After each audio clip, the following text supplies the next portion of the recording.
This short video will show you how to set up your stock portfolio in Google Finance. You need to have a Google account, so if you have a Gmail account, if you go ahead and log into that, or create a Gmail account for yourself.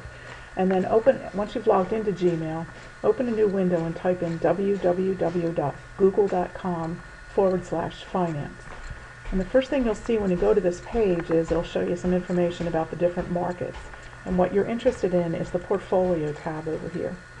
And this is the portfolio that I showed you in class. And I'm going to go ahead and create a new portfolio. And I'll just call this video portfolio.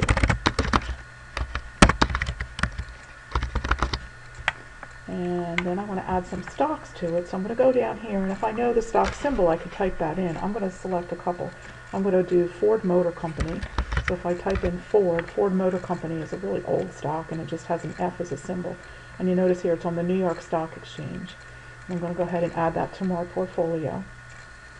Alright, and you want to make a note of the price, because you're going to have to add that in when you do the transactions. And then I'm also going to do Delta Airlines.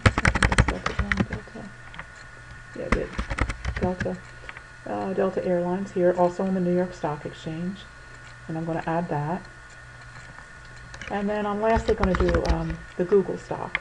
And we're going to do this one, which is on the NASDAQ, which is a different market from the New York Stock Exchange. Okay, so I've got 3 stocks there. And again, I want to jot down the pricing that I'm seeing right here, because I'm going to need that when I go in here. I'm going to edit my transactions.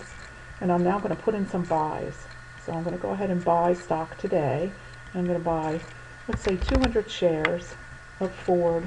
And the last price I noticed there, the markets are not open on the weekend, so that price is going to say stagnant. If you're doing that during the week, you might see some changes going on. Okay, let's go back to edit. And we're also going to buy some of the Delta stock. And the Delta stock was about $50, so maybe I'll do 200 shares of that one also.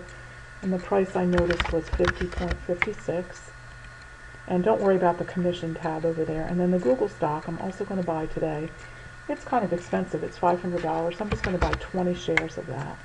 And it's 539.95. That's the last price that I noticed. Whoops. 539.95. Okay, and then I'm going to click Save Changes.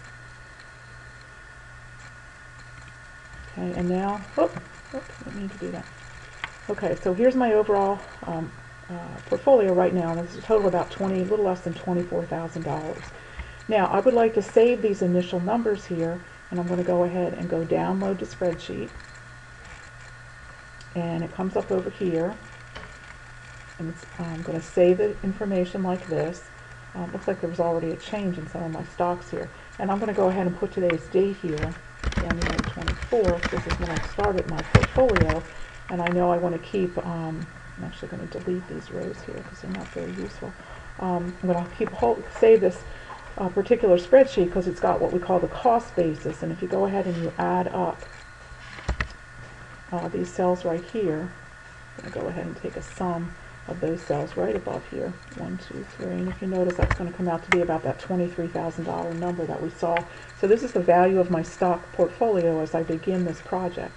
And then each week I'll come in, and let's say I pulled my stock prices next Wednesday or next Saturday. I'll go ahead and put the date here, and when I work in my portfolio, I will go ahead and do the same thing here, and I'll download it, because when I go back in here in another day or two, this is going to be the last price, but the cost basis is the number over here, and it's going to then keep track of the current prices here and show you whether you're gaining or losing. So I hope this will help you get that portfolio started. Remember, you actually want to have at least around a $50,000 portfolio total to start with, and then we'll track that portfolio for 3 months to see how well you do.